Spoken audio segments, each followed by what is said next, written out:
Thank you.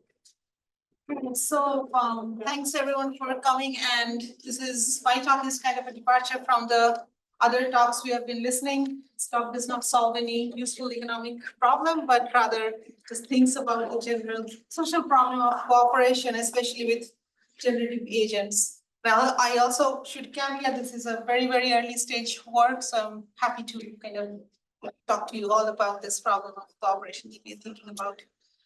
All right, so this all started with this paper by Junsoon Park from Michael Bernstein's group, where it showed the power what we can do with generative agents when it comes to social simulation. So here we can tell agents who they are, give them a social identity, ask them they are in an environment, ask them to plan things such as plan a Valentine's Day party, and then you see a lot of emergent behavior get out of the box from the language models.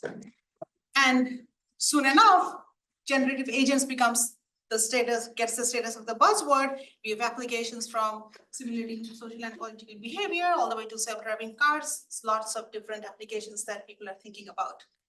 But when we think about social interactions, especially in multi-agent setting, so just to back up, I would just to give a brief intro about how these generative agents look like. And this is kind of the very standard agent architectures that goes long back with the idea of modularity. But now here we have the profiles, which is giving agents the social identity.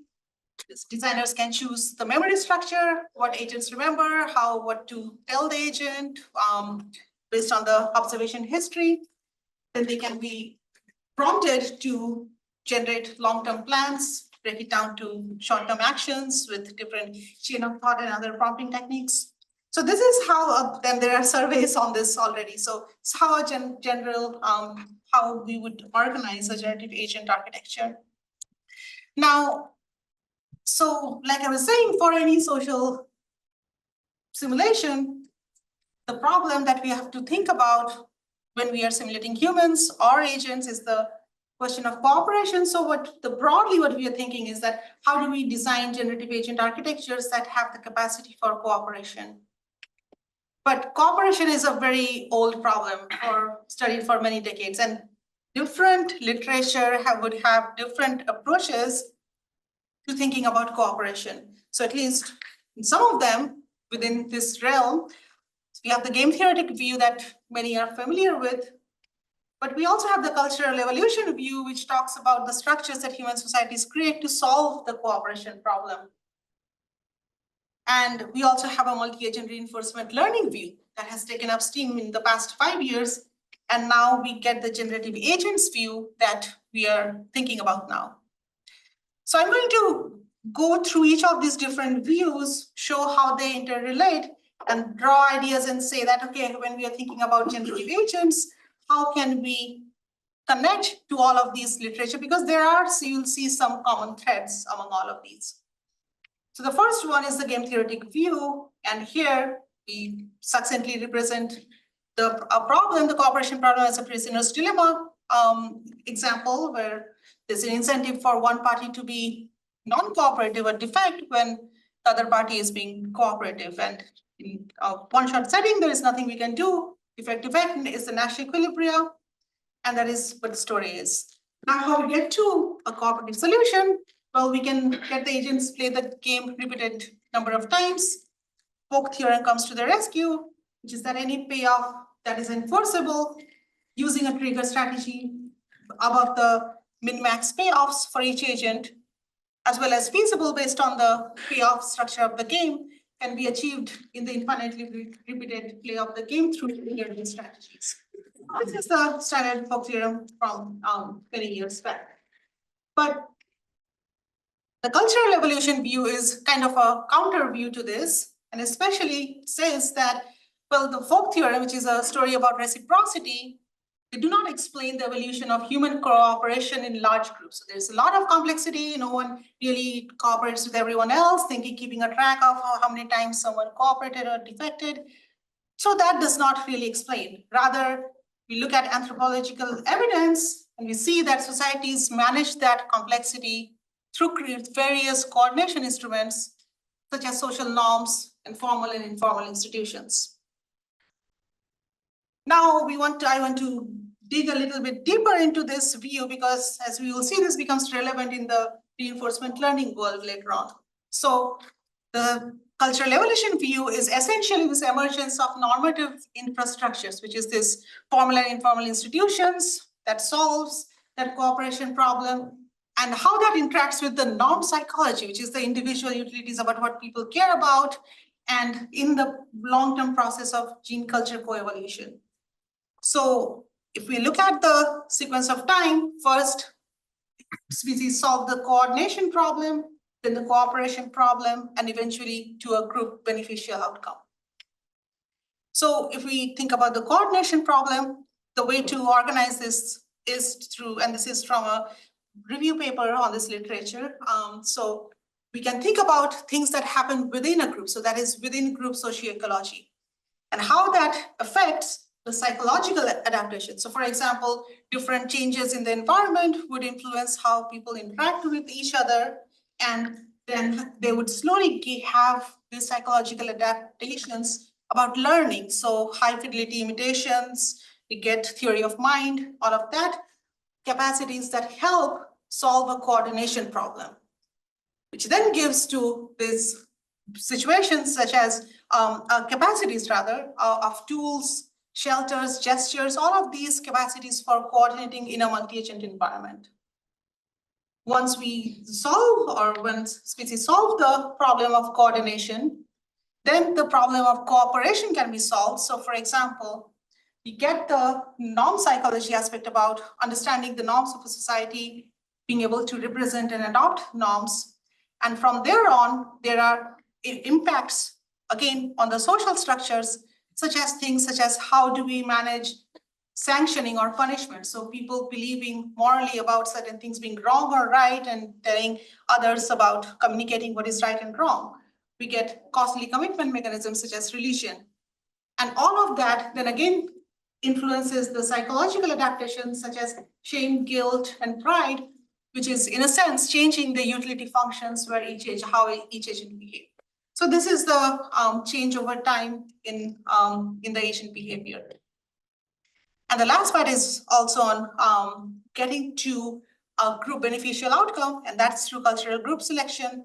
But I just included this for sake of completion. This does not become too relevant in the discussion of the next sections. So the next story is about the multi-agent reinforcement learning view. And this story is mostly about cross-fertilization from the cultural evolution view. Because if we look at the cooperation literature in multi-agent reinforcement learning over the past few years, we see a lot of the ideas from the cultural evolution view, such as social learning, where you change the utility function through an interesting motivation of an agent to learn from other agents in the environment. Then we have norm psychology, which is giving an agent a reward when they are able to predict how everyone else is sanctioning in a multi-agent setting. Similarly, for signaling and reputation too, these are all methods of changing the utility function of an agent drawn from the cultural evolution literature. So that is what has happened. Now, essentially, there are, in the model view now, there are two essential aspects. One is the question about environment design. The designers design an environment to set up the cooperation problem, and then there's agent design, which is the learning algorithm, and see how the changes to that would lead to emergence of that cooperative solution within that environment. So to give an example of environment design is standard problem of allelopathic harvest, which is an environment that sets up the coordination and cooperation dilemma in a multi-agent setting. So to give a little bit of details of this environment, we have an environment, we have 3 different colors of berries, red, blue, and green, and each player has preference for a particular color of berry. So there is asymmetric preferences there. Agents can either eat a ripe berry and get some reward, or plant unripe berry that eventually becomes ripe so that they can eat later. So that there becomes a public good problem, a cooperation problem right there, whether they should eat or plant the berry. Now, unripe berries ripen through an allelopathic process, which means that the rate of ripening of the berries depends upon how many berries of the same color is surrounded by that berry. So there is which means that if there are different colored berries in the environment, there are less berries, but if there is one monoculture, it's a single colored berry, there would be more berries. So there is a coordination problem because everyone needs to coordinate to get to a monoculture. And if agents plant a berry, their agent's color changes. So other agents are able to see what their behavior was, so they can be monitored. And if agent eat a berry, they turn white. So whether they're planting or they are eating are also visible to other agents. So this is an example of how environment in multi-agent reinforcement learning would be designed to test out cooperation problems. On the agent side, the standard way now is to do Markov decision process with sanctions, which is very standard Markov decision process, but now the action space is augmented by a sanction action where one agent can sanction or punish another agent, and the receiving agent would lose some utility.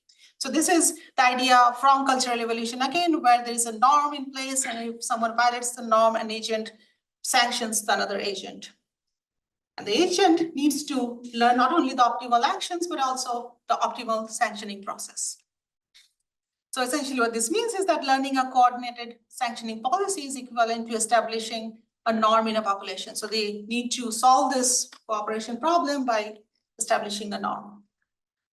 Now, what I was saying till now is this giving this cultural evolution view and the multi-agent RL view, but I want to show that the game theoretic view now can be squared with these different views, and then we would go to the generative agent view of solving or designing the agents. So we were talking about the allelopathic harvest game. And so we can isolate that problem, planting and eating as the cooperation dilemma here, which is the primary game. So you can think about planting as the cooperative solution, and just eating the berry is the defection. So it's not contributing to the public good. But there was also the classification game here, because now in multi-agent RL, you have these actions of being able to sanction other agent, which means that the agents need to decide on what they are going to sanction. So there's a classification game. So in this game, the actions are essentially rule sets. So the rules of the classification of what is right and wrong, that agent needs to decide to sanction other agents. And this is a coordination game because a norm can only be established if everyone else sanctions according to a particular rule set. The design, for the most part, in most of the literature, designers construct these payoffs. And they would decide on how much to reward or punish an agent once based on certain sanctioning policy. Now, since this is a coordination game, this means that we need some way to solve this equilibrium selection problem. And what we say is that the institutions are the existing structures that help resolve the coordination problem in this classification game. So they say what is the right rule set in this community based on which others sanction each other. So to go a little bit further into this idea, so classification institutions coordinates that classification game. So they provide that coordination information about what to sanction. They label actions of the primary game as sanctionable or not based on a published rule set. And we can also think that what essentially this is doing is that classification institutions, here in this case, I will give an example such as laws, constitutions, or things even such as conference organizing committees. But essentially, such classification institution does is implements the correlated equilibrium of the sanction game, which means that if the institution has advised a certain classification rule set, it should be optimal for the player to enforce that rule set when they are a third party sanctioning that other players are enforcing that rule. So with that idea, we can then now put things into numbers where we have the classification game, and there is a equilibrium that's selected by that coordinating classification institution. And once we add that classification game to the primary game, what it does is the primary game transforms, and in the transform game, the neat or the defection, non-cooperative equilibria moves to the cooperative one. So this is essentially what shows is how reinforcement learning took the cultural evolution view, but from a game theoretic perspective, we can square it up by using the correlated equilibrium about what is really happening in the sort of the literature there. But now here is how we are thinking about the generative agents perspective.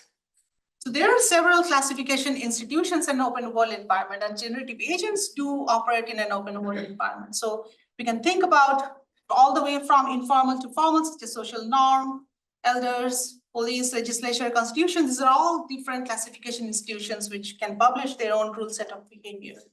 And different domains would have different instantiations of this type of classification institutions.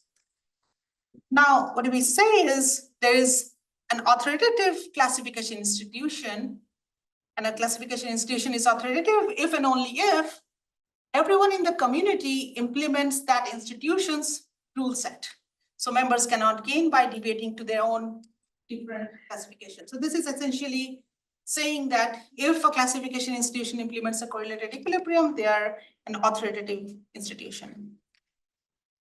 Now, which means that when we add this generative agents view, we have to ask this question, can we design a generative agent architecture that can identify authoritative and non-authoritative institutions in the community? Because following that, first identifying and following that institution would mean to behave in a cooperative way in a community. So we have the environment set up motivated from the allelopathic harvest, where we have a community farm where agents can plant different kinds of fruits, apples, bananas, peaches, oranges, plums. And there's a focal agent who needs to decide which fruit to plant, and they would have their own preferences. There are chieftains which model different classification institutions which give conflicting advices to the agent on which fruits to plant. And we also have background agents set by the designer which communicate to the agent similar information about what fruits to plant. Now, then the focal agent is driven by a LLM-based generative agent. So what we want to see is to design generative agent architectures which can identify and follow authoritative or ignore non-authoritative institutions. So this is how the agent design looks like. We have the foundation large language model at the base. Then we have the standard generative agent architecture where we initialize with a profile, given a goal, there are action prompts, and then the LLM gives us the set of candidate actions with either log probabilities or essentially we use log probabilities there to get the candidate actions. But what we do add here is the normative module on top. So first question that it does is this first classify every observation with this question. Does this observation contain information about an important entity in this community? So this is essentially separating out the memory about institutional advices and community interactions. In the second part, there's two set of questions. So the agent asks, will I be criticized by the community if I take this certain action? The third is the question, will I be criticized by a specific institution from the memory if I take this candidate action? Now, if those answers match, the weight given to the institution identified as the authoritative one becomes higher, and that the agent would follow that institution more. So when the responses match, we use the randomized weighted majority algorithm to update those weights, which kind of reflects the legitimacy of the institution in a community. And then the output of that module, which is, again, that's coming from that query 3, that will the institution criticize me, is essentially doing that game transformation that the game theoretic view provided us in the previous slides. So this is how the results look like. So the first thing we ask is, do agents follow non-authoritative institutions? in this architecture. So we compare with the baseline agent without the normative module, and then after adding the normative module. We vary the number of background agents and we vary the number of fruits. So in this case, if the institutions are, all of them are non-operative, so essentially just stripped off, the agent should not follow their advices. And this is what we see. 0 is blue. It's more likely that they are not going to follow that advice compared to a baseline generative agent. But if there are authoritative institutions, which means that the institution advice matches what the background agents are following, then the one with the normative module, it's more likely that they are going to follow that advice. So that summarizes the talk. So essentially what this means to in one line is that building cooperative generative agents requires agent to reason about institutions within a community.